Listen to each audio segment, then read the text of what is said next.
Saat suamiku sibuk memamerkan kekayaan di restoran termahal di Jakarta, memesan paket 9 course seharga puluhan juta untuk membuktikan dirinya menantu idaman. Aku duduk tenang di rumah. Aku hanya menekan satu nama di daftar kontak notarisku. Dalam hitungan menit, dia akan tahu satu hal. Seluruh perusahaan yang dia banggakan malam itu tidak pernah benar-benar miliknya. Halo, sahabat. Selamat datang kembali di kanal ini. Tempat setiap kisah membawa pesan. Dan setiap pesan menyentuh hati yang mendengarnya. Tarik napas sejenak, cari tempat ternyaman kalian. Jika cerita ini menyentuh hati kalian, jangan lupa bagikan dan ikuti kanal ini. Tulis di kolom komentar, dari kota mana kalian menyimak cerita ini. Mari kita mulai. Nama saya Larasati, 37 tahun. Saya seorang akuntan, lulusan terbaik di angkatan saya. Dan kini menjabat direktur keuangan di sebuah perusahaan konsultan pajak yang saya dan suami bangun dari nol. Sudah 12 tahun saya menjadi istri Damar. Dan selama 12 tahun itu, saya percaya satu hal, bahwa kerja keras yang tulus akan dijaga oleh orang yang kita cintai. Saya yang salah. Perusahaan kami bernama Arta Selaras Konsultan. Kami mendirikannya 8 tahun lalu, di sebuah ruko sempit di kawasan Tebet. Saat itu kami belum punya apa-apa, hanya satu meja, satu komputer pinjaman, dan utang modal dari bank. Damar yang turun ke lapangan mencari klien. Saya yang menyusun setiap laporan, menghitung setiap rupiah, menjaga setiap izin agar tidak ada satupun celah hukum yang bisa menjatuhkan kami. Saya ingat malam-malam saat saya tidur hanya 3 jam. Saya ingat saat saya menyusui anak pertama kami sambil mengetik laporan pajak di laptop. Damar sering berkata, "Kamu otak perusahaan ini." Jelas. Aku cuma wajahnya. Dulu saya pikir itu pujian. Kini perusahaan kami punya 40 karyawan. Kantor kami pindah ke sebuah gedung tinggi di kawasan Kuningan. Rumah kami berdiri megah di Pondok Indah, dengan halaman luas tempat 2 anak kami bermain. Bian, anak sulung kami, 10 tahun. Dan Kayla, si bungsu, 7 tahun. Dari luar, hidup kami sempurna. Tapi rumah yang paling rapi pun bisa menyimpan retakan yang tak terlihat. Semua bermula dari sebuah struk. Sore itu, saya sedang merapikan kemeja Damar untuk dicuci. Dari saku celananya, jatuh selembar kertas kecil. Struk dari sebuah butik perhiasan di Senayan. Tertanggal 2 minggu lalu. 1 kalung emas putih, 15 juta rupiah. Saya berdiri diam, memegang struk itu. Saya mencoba mengingat. Kapan terakhir kali Damar memberi saya perhiasan? Sudah lebih dari 2 tahun. Dan kalung ini bukan untuk saya. Saya tidak pernah menerimanya. Lalu, untuk siapa? Pintu kamar terbuka. Damar masuk. Kemejanya masih rapi. Wajahnya lelah seperti biasa. Saya melipat struk itu cepat-cepat dan memasukkannya ke dalam laci. Belum tidur, las. Tanyanya sambil melepas dasi. Belum. Masih ngecek laporan bulan ini, jawab saya. Senetral mungkin. Kamu sudah makan? Sudah. Tadi meeting sama klien sambil makan. Dia mencium puncak kepala saya, lalu masuk ke kamar mandi. Saya menghela napas panjang. 12 tahun. Saya kira saya mengenal pria itu lebih dari siapapun. Malam itu, saya sadar. Mungkin saya keliru. 3 bulan terakhir, ada yang berubah pada Damar. Dia semakin sering pulang larut. Alasannya selalu sama. Meeting, proyek, klien. Ponselnya yang dulu sering tergeletak begitu saja di meja makan, kini selalu dibawanya kemana-mana. Bahkan ke kamar mandi saat saya mencoba memeluknya di malam hari. Dia berpaling. Capek, katanya.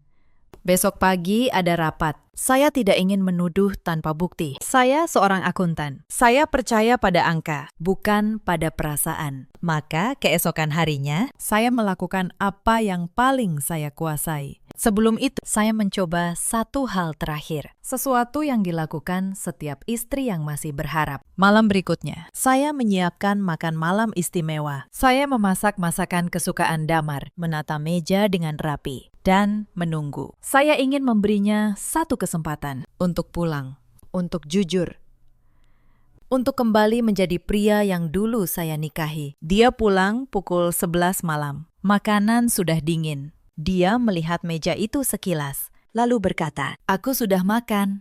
Las, capek banget. Besok aku ada meeting penting. Lalu dia langsung masuk kamar. Saya duduk sendirian di meja makan, menatap 2 piring yang tak tersentuh. Pada malam itu, harapan terakhir saya padam dengan tenang. Bukan dengan air mata, melainkan dengan sebuah keputusan. Jika dia tidak mau menyelamatkan rumah tangga ini, maka saya akan menyelamatkan diri saya sendiri dan anak-anak saya.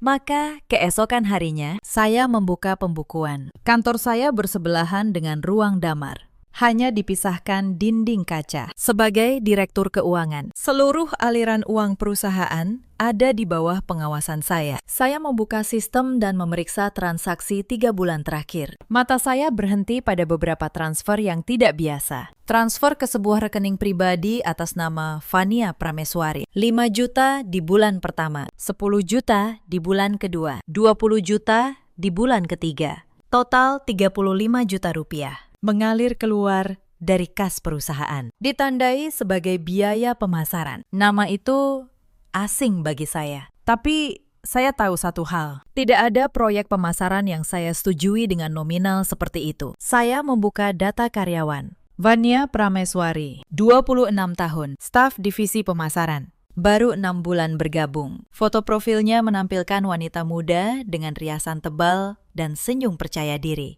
Sesuatu mengganjal di dada saya. Saya membuka laci arsip.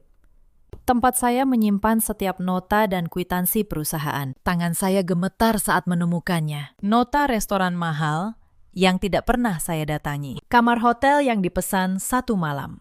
Tiket pesawat 2 orang ke Bali. Semua dibayar dari kartu perusahaan. Semua di akhir pekan. Saat Damar berkata, dia lembur. Saya menekan dada saya yang terasa sesak. Lalu saya mengambil ponsel dan mencari nama Vania di media sosial. Akunnya langsung muncul. Foto-foto gaya hidup mewah, tas bermerek, liburan. Dan di satu foto yang diunggah 2 minggu lalu, terlihat jelas di lehernya sebuah kalung emas putih. Kalung yang sama dengan struk di laci saya. Saya menutup ponsel. Saya tidak menangis. Yang muncul bukan tangis, melainkan ketenangan yang dingin. Ketenangan seorang perempuan yang baru saja memahami seluruh peta di hadapannya. Malam itu, Damar pulang larut lagi. Dia tidak tahu, di balik dinding kaca itu, istrinya telah melihat segalanya. Dan dia juga tidak tahu satu hal lagi, sesuatu yang dia sendiri lupakan 8 tahun lalu. Saya tidak langsung bertindak. Itu kesalahan yang sering dilakukan perempuan yang terluka. Mereka berteriak. Mereka membanting pintu, mereka menuntut penjelasan. Dan dengan begitu, mereka memberi lawan waktu untuk bersiap. Saya memilih diam, saya memilih mengamati. Dalam 2 minggu berikutnya, saya menyusun semuanya. Setiap transfer ke rekening Vania, saya cetak. Setiap nota, saya foto. Setiap percakapan yang tidak sengaja saya dengar, saya catat tanggal dan jamnya. Saya membangun map bukti, lembar demi lembar. Serapi laporan audit yang biasa saya serahkan ke kantor pajak. Tapi yang paling penting, saya membuka satu dokumen lama. Akta pendirian perusahaan kami, 8 tahun lalu. Saat kami mendirikan Arta Selaras. Damar tidak mau repot mengurus dokumen. Kamu saja yang urus. Las, aku tidak paham hukum-hukum begitu, katanya waktu itu.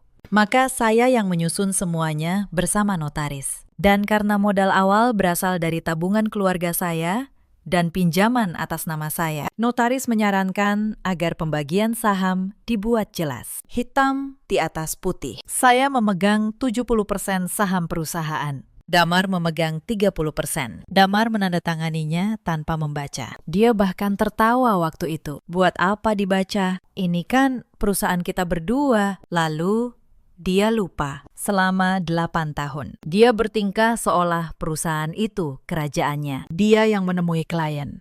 Dia yang tampil di depan. Dia yang merasa dirinya raja. Dia lupa siapa pemegang tahta yang sebenarnya. Saya menutup akta itu dan menyimpannya kembali. Belum waktunya. Saya ingin tahu seberapa jauh dia berani melangkah. Ternyata jauh lebih jauh dari yang saya kira. Suatu malam, saya pulang lebih awal karena Kayla demam. Saat melewati ruang kerja Damar di rumah, pintunya sedikit terbuka. Saya mendengar suaranya, lembut, manja. Suara yang sudah lama tidak dia gunakan pada saya. Sabar ya, sayang. Sebentar lagi semua beres. Begitu urusan di rumah selesai, kita mulai hidup baru. Saya berdiri di balik pintu, memeluk Kayla yang tertidur di gendongan. Jantung saya berdegup keras, tapi wajah saya tetap datar. Iya, aku janji. Lanjut Damar. Perusahaan ini sudah seperti milikku sendiri. Larasati cuma ngurus angka-angka. Tanpa aku, dia bukan siapa-siapa. Saya menahan napas. Bukan karena sakit, tapi karena pada detik itu, rasa ragu terakhir di hati saya lenyap. Pria ini sudah memutuskan, dan dia bahkan tidak menganggap saya cukup penting untuk diwaspadai. Saya menggendong Kayla ke kamarnya, menidurkannya.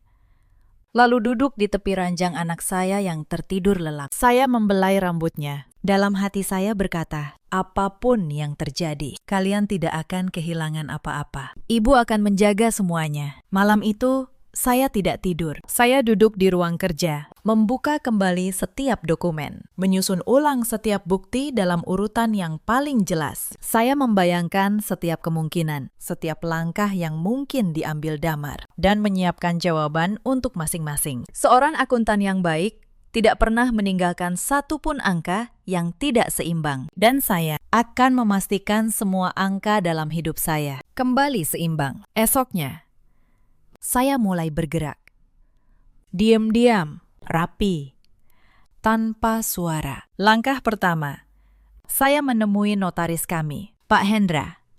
Orang yang sama yang dulu menyusun akta perusahaan. Saya membawa seluruh map bukti. Pak Hendra membaca lembar demi lembar dengan wajah serius. Bu Larasati, katanya pelan setelah lama terdiam, dengan kepemilikan saham 70%. Posisi ibu sangat kuat, tapi saya sarankan, jangan terburu-buru. Kita siapkan semuanya dulu. Sampai tidak ada satu pun celah yang bisa mereka pakai. Saya mengangguk. Saya tidak terburu-buru, Pakistan. Saya hanya ingin semuanya sah. Hitam di atas putih, Pak Hendra menjelaskan. Sebagai pemegang saham mayoritas, saya berhak menyelenggarakan rapat umum pemegang saham luar biasa kapanpun diperlukan. Dengan bukti penyalahgunaan dana yang sudah diaudit pihak independen, saya bisa memberhentikan direktur utama secara sah, sesuai anggaran dasar perusahaan dan undang-undang yang berlaku. Semua harus rapi, semua harus terdokumentasi, agar tidak ada satupun langkah hukum yang bisa Damar gunakan untuk membalikan keadaan. Satu hal lagi, Bu, tambah Pak Hendra, jaga baik-baik akta asli itu. Selama akta asli ada di tangan Ibu dan tercatat resmi di kementerian, tidak ada yang bisa mengubah kepemilikan tanpa persetujuan Ibu. Itu adalah benteng Ibu yang paling kokoh. Saya tersenyum. Benteng itu ternyata sudah saya bangun 8 tahun lalu tanpa saya sadari. Di hari saya memutuskan untuk membaca setiap baris dokumen yang Damar abaikan. Langkah kedua, saya memeriksa kembali seluruh keuangan perusahaan. Dan disinilah saya menemukan sesuatu yang membuat saya berhenti bernapas sejenak. Damar tidak hanya mengalirkan uang ke Fania. Dia diam-diam telah memindahkan beberapa klien besar ke sebuah perusahaan baru yang dia dirikan tanpa sepengetahuan saya. Sebuah perusahaan kecil atas nama Fania sebagai direktur. Rencananya jelas. Dia ingin mengeringkan Arta Selaras perlahan-lahan, memindahkan semua nilainya ke perusahaan barunya, lalu menceraikan saya dan meninggalkan saya dengan perusahaan kosong yang hanya tinggal nama. Dia pikir dia cerdas, tapi dia lupa. Setiap perpindahan klien meninggalkan jejak. Setiap rupiah meninggalkan jejak. Dan jejak adalah bahasa yang paling saya kuasai. Saya tidak marah. Anehnya, saya justru merasa tenang. Karena kini, saya tahu persis apa yang harus saya lakukan. Hari demi hari berlalu, seperti biasa. Saya tetap memasak sarapan untuk Damar. Saya tetap mengantar anak-anak sekolah. Saya tetap tersenyum saat dia berpamitan pagi hari. Tidak ada yang berubah di mata orang luar. Tapi di balik layar, saya sedang membangun sebuah benteng. Saya mengamankan seluruh dokumen asli perusahaan ke brankas pribadi saya. Saya membuat salinan setiap kontrak klien. Saya berbicara diam-diam dengan beberapa karyawan senior yang sejak dulu setia. Dan saya tahu mereka melihat hal yang sama dengan saya. Saya bahkan menemui 2 klien terbesar kami secara pribadi dan memastikan bahwa kepercayaan mereka berada pada perusahaan, bukan pada satu orang. Saya juga melakukan satu hal lagi yang penting. Saya menghubungi seorang akuntan independen, seseorang yang tidak punya hubungan apapun dengan perusahaan kami, untuk melakukan audit menyeluruh atas seluruh aliran dana 3 bulan terakhir. Saya ingin bukti yang tidak bisa disebut rekayasa istri yang cemburu. Saya ingin angka yang berbicara sendiri di atas kop surat resmi, ditandatangani pihak ketiga yang netral. Hasil audit itu datang seminggu kemudian, dan ia bahkan lebih buruk dari yang saya kira. Damar telah mengalirkan dana perusahaan jauh lebih besar dari yang saya temukan di awal. Total ratusan juta rupiah dalam berbagai bentuk. Semua mengarah pada satu tujuan, membangun hidup baru bersama Fania, sambil mengeringkan perusahaan yang saya bangun. Saya membaca laporan audit itu di ruang kerja saya, sendirian. Larut malam. Anehnya, saya tidak menangis. Air mata saya sudah lama habis di malam-malam saat saya menunggunya pulang. Yang tersisa kini hanya ketenangan dan tekad sekeras baja. Sementara itu, Damar semakin lengah. Dia semakin terbuka. Suatu sore, dia bahkan membawa Fania ke kantor, memperkenalkannya pada karyawan sebagai staf andalan, sambil tersenyum bangga. Saya menyaksikan dari balik dinding kaca. Fania melirik ke arah ruangan saya, lalu tersenyum tipis. Senyum kemenangan seseorang yang merasa sudah memenangkan permainan. Dia tidak tahu permainan ini bahkan belum dimulai. Konflik pertama yang terbuka terjadi sekitar 2 minggu kemudian. Fania, yang mulai merasa di atas angin, datang ke ruangan saya. Dia menutup pintu, lalu duduk di kursi di depan meja saya tanpa dipersilahkan. "Bu Larasati," katanya dengan nada manis yang dibuat-buat. "Saya cuma mau bilang, mungkin sebentar lagi banyak yang berubah di sini. Saya harap Ibu siap." Saya menatapnya tenang. "Berubah bagaimana, Mbak Fania?" Dia tersenyum. "Pak Damar dan saya punya banyak rencana untuk perusahaan ini dan untuk hal-hal lain juga." Dia memainkan kalung emas putih di lehernya, seolah ingin saya melihatnya. "Saya rasa Ibu mengerti maksud saya." Saya tersenyum kembali. "Tenang sekali. Saya mengerti, Mbak.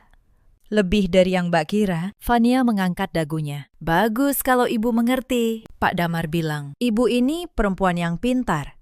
Jadi saya harap Ibu cukup pintar untuk tahu kapan harus mundur dengan baik-baik." Saya meletakkan pena saya, menatapnya lurus.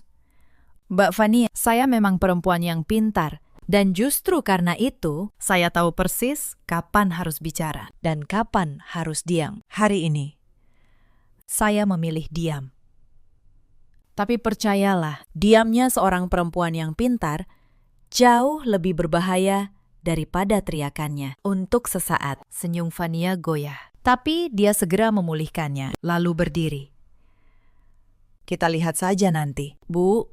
Dia keluar dengan langkah penuh percaya diri. Dia merasa baru saja mengintimidasi saya, padahal dia baru saja memberi saya hadiah, pengakuan dari mulutnya sendiri. Dan saya merekam setiap kata. Setelah pintu tertutup, saya membuka laci dan mematikan sebuah alat perekam kecil yang sejak tadi menyala di atas meja saya. Lalu, saya menyimpan rekaman itu dengan rapi, menamainya, menandainya dengan tanggal. Satu bukti lagi, masuk ke dalam map.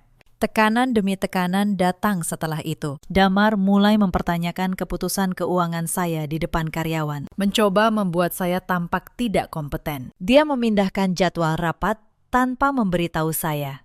Dia bahkan suatu kali berkata di depan tim, "Urusan strategi biar saya yang pegang. Bu Laras fokus saja di angka-angka." Para karyawan diam, tapi saya melihat mata beberapa dari mereka. Mereka tahu Mereka hanya menunggu. Lalu datang sebuah kejadian yang membuat saya benar-benar memahami sejauh apa Damar telah berubah. Suatu pagi, saya membuka rekening operasional perusahaan dan menemukan sebuah pengeluaran baru. Pembayaran uang muka sebuah apartemen mewah di kawasan Kemang atas nama Fania dibayar sekali lagi dari kas perusahaan, ditandai sebagai biaya sewa kantor cabang. Tidak ada kantor cabang. Saya yang menyusun setiap rencana ekspansi, dan saya tahu persis. Tidak ada keputusan seperti itu. Damar membeli sarang untuk wanita simpanannya dengan uang yang seharusnya menggaji 40 karyawan. Saya mencetak bukti itu, menambahkannya ke dalam map yang semakin tebal. Lalu saya berbisik pada diri saya sendiri. Sabar, Larasati. Sebentar lagi. Beberapa hari kemudian, saya menerima telepon dari salah satu klien terbesar kami, Pak Wibowo, pemilik sebuah grup properti. Suaranya terdengar bingung. Bu Laras, ada orang dari perusahaan baru yang menghubungi saya, mengaku mewakili Pak Damar. Mereka menawarkan saya pindah kontrak ke sana. Katanya, Artas Laras sedang bermasalah. Apa benar? Jantung saya berdegup. Tapi suara saya tetap tenang. Tidak ada masalah apapun, Pak Wibowo. Justru sebaliknya. Tapi terima kasih sudah memberitahu saya. Saya mohon, simpan ini sebagai rahasia kita dulu. Pak Wibowo, yang sudah 8 tahun mempercayai saya untuk mengurus seluruh pajaknya, tidak ragu. Tentu, Bu, saya percaya pada Ibu, bukan pada nama lain. Saat itu, saya tahu, Damar sudah masuk ke fase paling berbahaya dari rencananya. Dia mulai mencuri klien secara terang-terangan. Dia kira saya tidak akan tahu. Dia kira saya terlalu sibuk dengan angka untuk melihat permainan besarnya. Saya tidak hanya melihatnya, saya merekamnya. Saya meminta beberapa klien setia untuk meneruskan setiap pesan dan tawaran yang mereka terima dari perusahaan bayangan itu, lembar demi lembar. Jejak pengkhianatan Damar tersusun rapi, menjadi senjata yang akan dia hadapi sendiri. Lalu Damar melakukan langkah yang paling berani dan paling bodoh. Suatu malam, dia pulang dengan sikap yang luar biasa manis. Dia membawa bunga. Dia memuji masakan saya. Dia berbicara tentang masa depan, tentang rencana mengembangkan perusahaan ke kota lain. Saya tahu ada sesuatu di balik kelembutan yang tiba-tiba itu. Setelah makan malam, dia mengeluarkan sebuah map. Las, katanya. Aku mau memperbesar perusahaan, tapi untuk dapat pinjaman bank yang besar, struktur saham kita harus disederhanakan. Bank lebih suka kalau pemegang saham mayoritas yang aktif di operasional. Maksudku, aku. Jadi, tolong tanda tangani ini ya, cuma formalitas. Dia menyodorkan dokumen itu. Terbuka di halaman tanda tangan. Sebuah akta pengalihan saham yang akan memindahkan 51% saham saya ke namanya. Inilah rencana sebenarnya. Dia tidak hanya ingin meninggalkan saya, dia ingin merampas perusahaan dari tangan saya secara hukum. Dengan tanda tangan saya sendiri. Persis seperti dulu dia menandatangani akta tanpa membaca. Dia mengira saya akan melakukan hal yang sama. Dia mengira saya seperti dia. Tidak pernah membaca. Saya menatap dokumen itu, lalu menatap Damar. Dan tersenyum tipis. Tentu, kata saya. Tapi aku selalu membaca dulu sebelum tanda tangan. Kamu tahu itu, kan? Beri aku waktu 1-2 hari untuk memeriksanya dengan notaris. Biar semuanya rapi. Senyum Damar sedikit kaku. Kenapa harus pakai notaris segala? Ini kan cuma antara kita. Justru karena antara kita harus rapi. Jawab saya tenang. Aku tidak mau ada masalah hukum di kemudian hari. Demi perusahaan kita. Dia tidak bisa memaksa tanpa membuka kartunya. Maka dia menyerah malam itu. Dia mengira hanya butuh sedikit waktu lagi untuk membujuk saya. Padahal dokumen yang baru saja dia berikan adalah bukti paling kuat dari niatnya. Saya menyimpannya ke dalam map, lembar terakhir yang saya butuhkan. Baru saja dia serahkan dengan tangannya sendiri. Saya tidak marah. Anehnya, saya justru merasa tenang karena kini saya tahu persis apa yang harus saya lakukan dan kapan. Sementara itu, di rumah, beban lain bertambah. Keluarga Vania mulai menampakkan diri. Mereka yang merasa anak perempuannya sebentar lagi menjadi istri seorang pengusaha kaya, mulai berani. Ibu Vania menelepon Damar, meminta bantuan modal untuk warung adik Vania. Paman Vania meminta dicarikan pekerjaan di perusahaan. Dan Damar, yang ingin tampil sebagai calon menantu dermawan, menyanggupi semuanya dengan uang yang bukan miliknya. Saya menyaksikan setiap permintaan itu mengalir keluar dari kas perusahaan satu persatu. 5 juta untuk modal warung, 10 juta untuk keperluan keluarga, dan saya membiarkannya. Karena setiap rupiah yang dia alirkan adalah satu paku lagi yang dia tancapkan ke peti matinya sendiri. Suatu malam, Bian menghampiri saya di ruang kerja. Wajahnya bingung. "Bunda, kenapa ayah jarang pulang? Kemarin Bian lihat ayah di mall sama tante yang Bian gak kenal." Saya menahan napas. Saya tidak ingin anak saya terbebani. Saya memeluknya. "Ayah sedang sibuk kerja. Sayang. Yang penting, Bunda selalu ada di sini. Selalu." Bian mengangguk.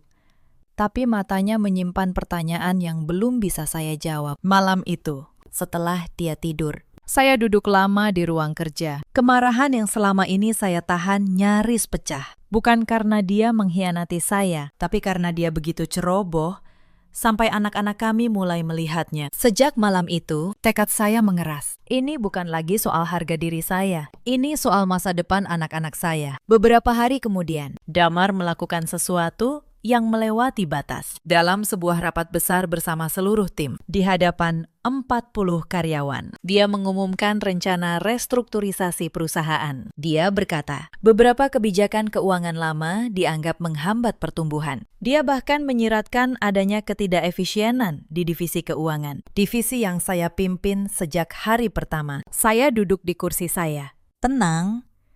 Saya tahu persis apa yang sedang dia lakukan. Dia sedang membangun cerita, menyiapkan panggung. Agar ketika dia akhirnya menyingkirkan saya, semua orang menganggapnya keputusan bisnis biasa. Setelah rapat, Pak Yusuf, karyawan senior yang sudah bersama kami sejak ruko sempit di Tebet, menghampiri saya diam-diam. "Bu Laras," bisiknya.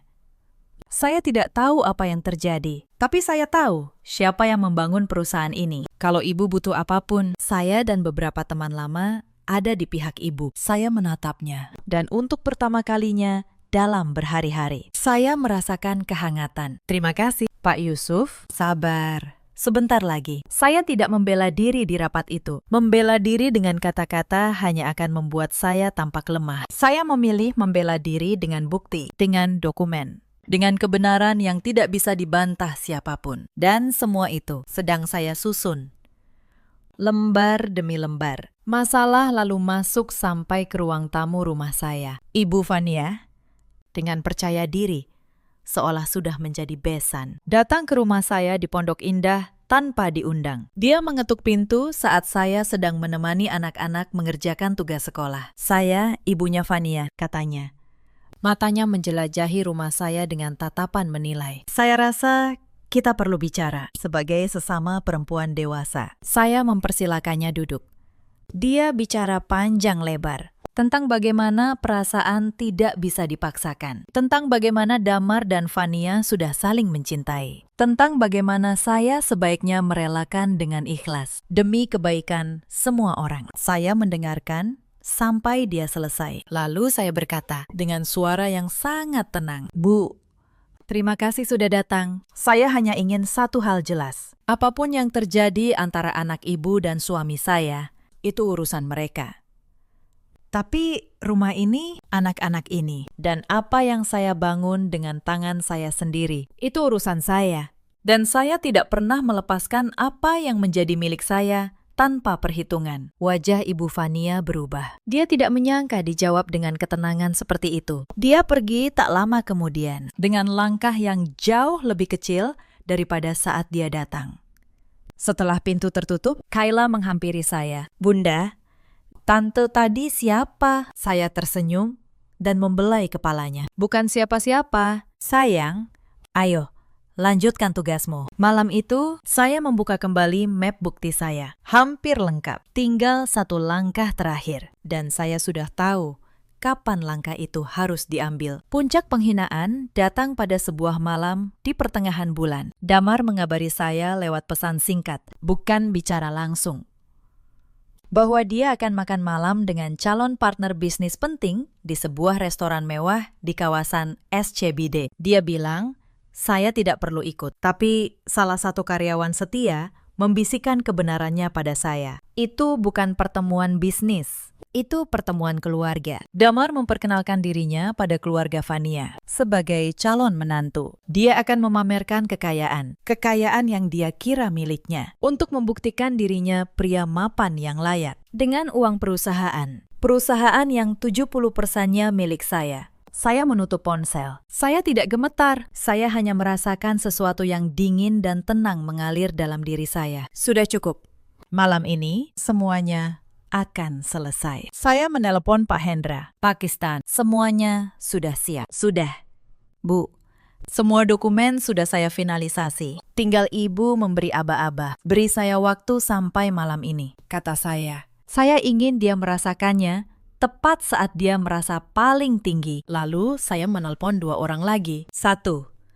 Akuntan independen yang sudah saya minta mengaudit aliran dana mencurigakan. 2. Pengacara perusahaan kami. Semua sudah di tempatnya. Semua menunggu satu kata dari saya. Malam itu, di restoran mewah di lantai puncak sebuah gedung di SCBD. Damar duduk di kepala meja panjang. Di hadapannya, keluarga Fania, ayah Fania, ibunya, 2 orang adik, dan seorang paman yang sengaja datang. Mereka semua mengenakan pakaian terbaik, terpukau oleh kemewahan tempat itu. Damar memesan paket termahal untuk semua orang. 9 hidangan, ditemani anggur impor yang dituang pelayan dengan penjelasan panjang. Dia tertawa lepas. Dia bercerita tentang perusahaannya, tentang klien-klien besarnya, tentang gedung tinggi tempat kantornya berada. Keluarga Fania menyantap setiap hidangan dengan rakus. Paman Fania berkali-kali memuji betapa mahalnya tempat itu. Adik Fania sibuk memotret setiap piring untuk dipamerkan. Sang ibu berbisik pada suaminya, betapa beruntung mereka mendapat calon menantu seperti Damar. Tidak ada satupun dari mereka yang tahu, kemewahan yang mereka nikmati malam itu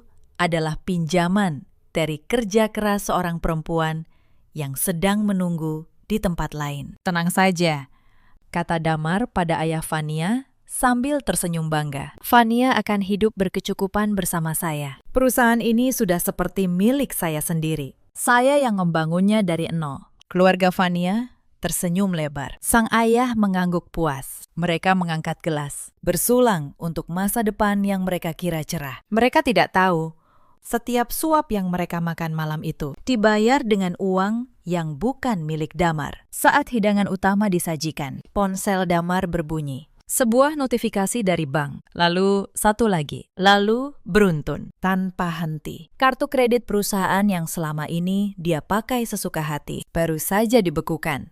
Atas instruksi pemegang saham mayoritas, saya. Saat tagihan malam itu datang, sebuah map kulit berisi angka puluhan juta diletakkan di hadapannya. Wajah Damar berubah pucat. Dia menggesek kartu pertama, ditolak. Kartu kedua, ditolak. Kartu ketiga, kartu pribadinya. Dengan saldo yang juga baru saja terkuras oleh tagihan-tagihan yang selama ini dia tunda. Coba lagi, katanya pada pelayan.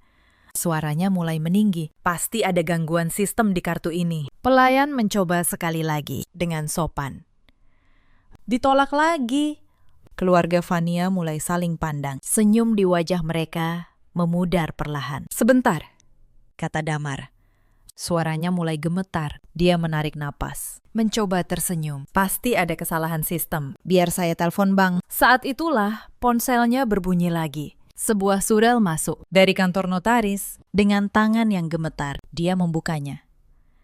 Saya tahu persis apa yang dia baca, karena saya sendiri yang menyusunnya bersama Pak Hendra. Surat pemberitahuan resmi bahwa pemegang saham mayoritas dengan 70% kepemilikan telah menyelenggarakan rapat umum pemegang saham luar biasa, bahwa Damar diberhentikan dari jabatannya sebagai direktur utama, efektif malam itu juga, atas dasar penyalahgunaan dana perusahaan yang telah diaudit dan terbukti. Wajah Damar memutih total. Dia memandang layar ponselnya seperti melihat hantu. Ini tidak mungkin, gumamnya.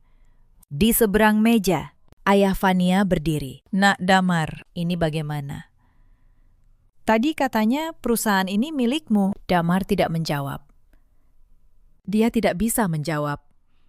Karena untuk pertama kalinya dalam 8 tahun, dia membaca dengan teliti sebuah dokumen yang dulu dia tanda tangani tanpa peduli. Saat itulah pintu ruang VIP restoran terbuka. Saya masuk dengan tenang. Saya mengenakan blazer kerja, rambut tersanggul rapi, map dokumen di tangan. Di belakang saya, Pak Hendra, sang notaris, dan Bu Sari, pengacara perusahaan kami. Seluruh meja terdiam. Damar menatap saya dengan mata terbelalak. Larasati, katanya tercekat. Kamu, kenapa di sini? Saya berhenti di depan meja. Saya menatapnya. Tenang. Karena ini perusahaan saya, Damar. Dan saya rasa sebagai pemilik 70%, saya berhak hadir saat direktur saya merayakan sesuatu. Saya meletakkan map di atas meja, lalu membukanya perlahan. Lembar pertama, akta pendirian perusahaan, dengan tanda tangannya sendiri di bawah pembagian saham. Lembar kedua, hasil audit yang membuktikan aliran dana ke rekening Fania dan ke perusahaan bayangan miliknya. Lembar ketiga, surat keputusan pemberhentian. Selama 8 tahun, kata saya pelan. Kamu mengira ini kerajaanmu. Padahal kamu hanya menumpang di rumah yang saya bangun. Saya yang menyusun setiap dokumen, menjaga setiap izin, menghitung setiap rupiah.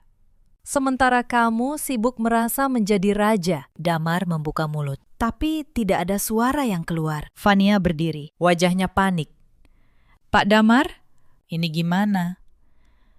Katanya kita mau menikah. Katanya kamu kaya. Saya menoleh padanya. Tenang, Mbak Fania.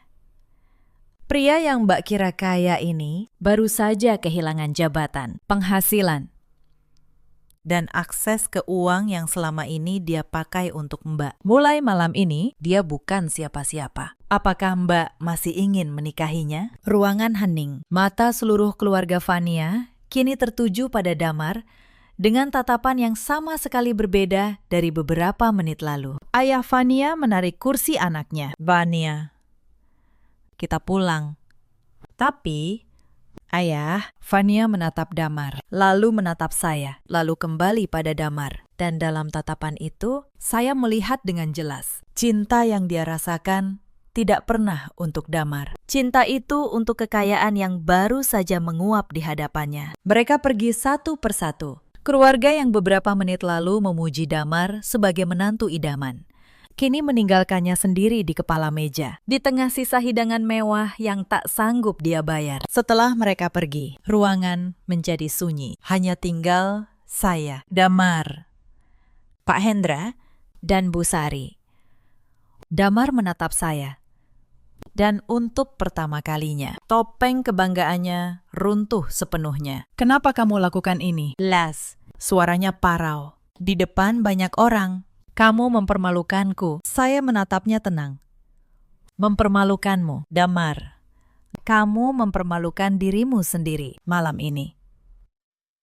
Dan selama 3 bulan terakhir, aku hanya hadir untuk menyaksikannya. Kamu memamerkan perusahaan yang bukan milikmu. Kamu menjanjikan masa depan dengan uang yang kamu curi. Kamu bahkan mencoba membuatku menandatangani sahamku sendiri, agar kamu bisa membuangku tanpa apa-apa. Lalu sekarang kamu bicara soal dipermalukan. Dia terdiam. Tidak ada lagi yang bisa dia katakan. Aku tidak melakukan ini karena dendam, lanjut saya. Suara saya semakin pelan, semakin tenang. Aku melakukan ini karena selama 12 tahun, aku membangun sesuatu dengan kejujuran dan kerja keras. Dan aku tidak akan membiarkan siapapun, bahkan suamiku sendiri, menghancurkannya hanya untuk memuaskan keserakahannya. Anak-anak kita berhak atas masa depan yang aman, dan aku akan menjaganya dengan atau tanpa kamu. Damar menundukkan kepalanya. Pria yang dulu merasa menjadi raja, kini duduk membungkuk di kursi yang tak lagi menjadi tahtanya. Saya meletakkan satu lembar terakhir di hadapannya. Tagihan malam itu. Ini, kata saya. Ini saya bayar. Anggap saja hadiah perpisahan. Karena setelah ini, kamu harus belajar membayar untuk hidupmu sendiri. Lalu saya berbalik dan berjalan keluar. Di belakang saya, Damar tetap duduk sendirian di restoran yang tadinya menjadi panggung kebanggaannya. Saat saya melangkah keluar, Pak Hendra berbisik pelan di samping saya. Ibu menanganinya dengan sangat tenang. Banyak orang akan kehilangan kendali di posisi ibu. Saya hanya tersenyum tipis. Ketenangan, saya tahu, adalah senjata yang paling sering diremehkan orang. Hari-hari setelah malam itu berjalan cepat. Proses hukum berlanjut sesuai aturan. Audit independen membuktikan bahwa Damar telah menyalahgunakan dana perusahaan dalam jumlah besar dan memindahkan klien secara ilegal ke perusahaan bayangan. Klien-klien besar kami, setelah mengetahui kebenarannya, memilih tetap bersama Arta Selaras. Karena mereka tahu kepercayaan dibangun pada integritas, bukan pada pidato seorang pria di ruang rapat. Perusahaan bayangan yang didirikan Damar dan Fania runtuh dalam hitungan minggu, tanpa klien, tanpa modal, tanpa nama baik. Fania menghilang segera setelah uang berhenti mengalir. Belakangan saya dengar dia sudah berpindah ke pria lain yang lebih mapan, pengkhianat. Pada akhirnya, hanya setia pada keuntungan. Keluarga Fania, yang dulu memuji Damar sebagai menantu idaman, kini berbalik menyalahkannya. Mereka merasa tertipu, padahal merekalah yang silau oleh kemewahan palsu. Modal warung, pinjaman, semua bantuan yang dulu mereka minta, kini menjadi beban yang harus mereka lunasi sendiri. Karma, ternyata tidak hanya menghampiri pelaku utama, ia juga menyentuh setiap orang yang ikut menikmati hasil pengkhianatan. Damar mencoba menemui saya beberapa kali untuk meminta maaf, katanya, untuk memperbaiki semuanya. Suatu hari, dia menunggu saya di lobi kantor. Wajahnya kusut, jauh berbeda dari pria yang dulu berdiri bangga di kepala meja restoran mewah. Las, katanya memohon, beri aku satu kesempatan lagi. Aku khilaf, aku salah. Saya menatapnya tenang. Damar, kesempatan itu sudah pernah kamu punya selama 12 tahun. Selama setiap malam, aku menunggumu pulang. Selama setiap kali aku memberimu kepercayaan, kamu memilih membuangnya. Sekarang, biarkan aku memilih untuk diriku sendiri. Saya tahu, yang ingin dia perbaiki bukan rumah tangga kami, melainkan hidupnya yang baru saja runtuh. Dan itu bukan lagi tanggung jawab saya. Perceraian kami berlangsung tanpa drama, dengan kepemilikan harta yang sejak awal sudah jelas hitam di atas putih. Tidak ada yang bisa dia tuntut. Dia pergi membawa 30% sahamnya, yang nilainya pun menyusut setelah skandal itu, dan kehilangan segalanya yang lain. Reputasinya, bisnisnya, dan yang paling menyakitkan baginya, anak-anaknya. Bian, anak sulung kami, sudah cukup besar untuk memahami apa yang terjadi. Suatu malam, dia memeluk saya dan berkata, "Bunda, Bian tidak mau ketemu ayah dulu. Bian marah sama ayah." Saya membelai rambutnya. Saya tidak pernah menjelek-jelekan ayahnya di depan anak-anak. Saya tidak perlu.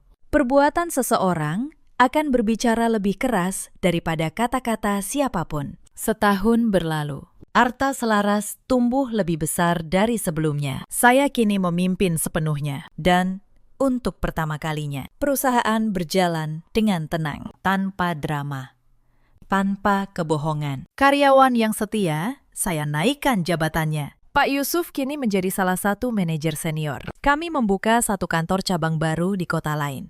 Kali ini, dengan rencana yang benar-benar saya susun sendiri. Bukan kedok untuk mencuri. Para karyawan yang dulu hanya bisa diam, kini bekerja dengan tenang. Klien-klien lama bertambah, klien baru berdatangan. Karena nama Arta Selaras kini identik dengan satu hal, integritas. Reputasi yang dibangun perlahan selama 8 tahun, justru semakin kuat setelah badai itu berlalu. Anak-anak saya tumbuh dengan baik. Saya tidak pernah menjelek-jelekan ayah mereka. Saya tidak perlu. Tapi suatu malam, Bian, anak sulung saya, memeluk saya dan berkata, "Bunda, Bian tidak mau ketemu ayah dulu. Bian marah sama ayah." Saya membelai rambutnya. Saya hanya berkata, "Tidak apa-apa, sayang.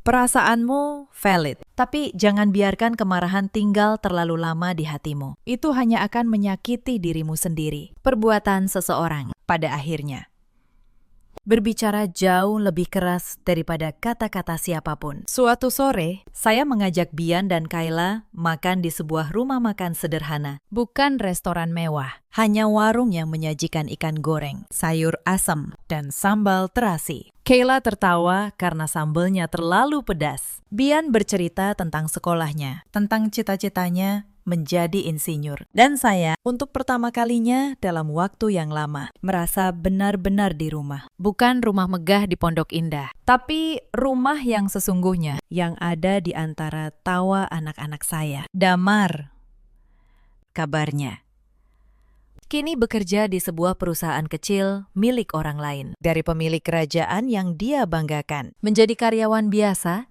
yang harus mengetuk pintu setiap pagi. Sesekali, kata orang, dia berdiri dari kejauhan, menatap gedung tempat kantor saya berada, gedung yang dulu dia kira miliknya. Ia datang terlambat ke tahtanya sendiri, dan menyadari terlalu lambat bahwa tahta itu tak pernah benar-benar miliknya. Dia kehilangan keluarga yang hangat. Dia kehilangan reputasi dan bisnis yang dibangun dengan susah payah. Semua hancur, bukan karena nasib, melainkan karena keserakahan dan ketidaksetiaannya sendiri. Dan dia tahu, tidak akan pernah ada kesempatan kedua. Saya tidak pernah membalas dengan kebencian. Saya hanya menggunakan apa yang sejak awal memang milik saya, kebenaran dan ketekunan. Cerita ini mengajarkan kita beberapa hal. Jangan pernah meremehkan pasangan yang selama ini setia mendukung kita, terutama yang mengenal setiap sudut hidup kita. Jangan pernah menira bahwa kekuasaan yang kita pamerkan benar-benar milik kita, jika kita tidak pernah memahami dari mana ia berasal. Dan jangan pernah menyangka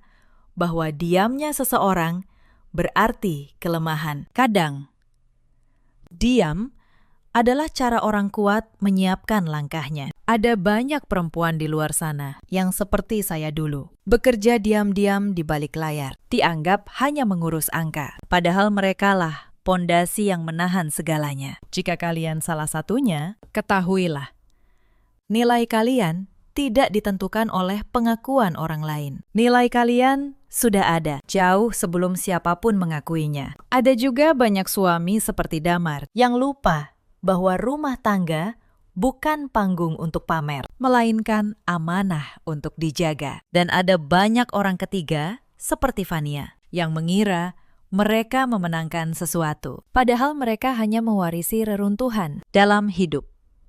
Kita selalu punya pilihan, membalas dengan kebencian atau bangkit dengan martabat. Saya memilih yang kedua, dan ternyata itulah balasan yang paling menyakitkan bagi mereka yang menyakiti kita. Bukan amarah kita, melainkan kebangkitan kita. Uang dan jabatan bisa hilang dalam semalam, tapi reputasi yang hancur butuh waktu sangat lama untuk diperbaiki. Bahkan, kadang tidak pernah bisa.